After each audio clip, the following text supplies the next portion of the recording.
Dua pemuda ini pun langsung menjadi sahabat akrab, tapi tak ada yang menyadari kalau mereka adalah musuh besar. Hari itu Akhtar menemani sahabatnya Raju untuk mencari tahu seorang pria yang gambarnya terlukis pada sebuah kertas. Tapi ia tak tahu kalau Raju adalah polisi Inggris. Tiba-tiba Akhtar meminta untuk menunjukkan sketsa itu kepadanya. Siapa tahu ia bisa mengenalinya. Namun saat sketsa itu ditunjukkan, tiba-tiba tertiup angin dan langsung jatuh ke jalan dan malah terkena air kotor.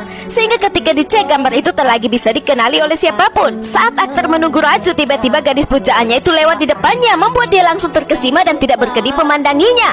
Apa dia cantik? Tanya Raju menggodanya. Ia pun langsung memuji gadis itu. Ya, cantik sekali ucapnya. Tapi ia bingung dan tidak tahu caranya untuk mendekati gadis itu. Seketika Raju pun bilang untuk tidak terlalu berpikir banyak. Lalu ia mengajak Akhtar untuk mengikutinya. Keduanya pun seketika melaju dan langsung melewati mobil gadis itu.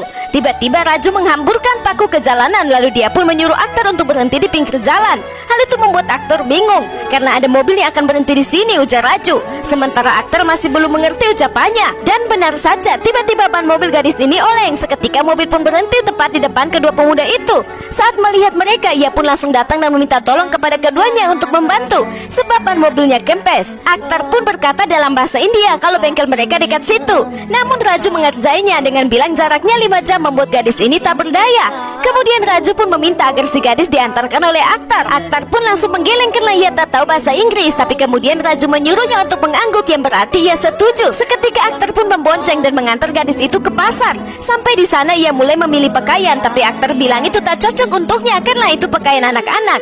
Si gadis pun berkata kalau itu bukan untuknya, tapi untuk seorang anak bernama Mali. Sontak Akhtar pun terkejut. Ia hampir meneteskan air mata karena bahagia mendengar Mali masih hidup.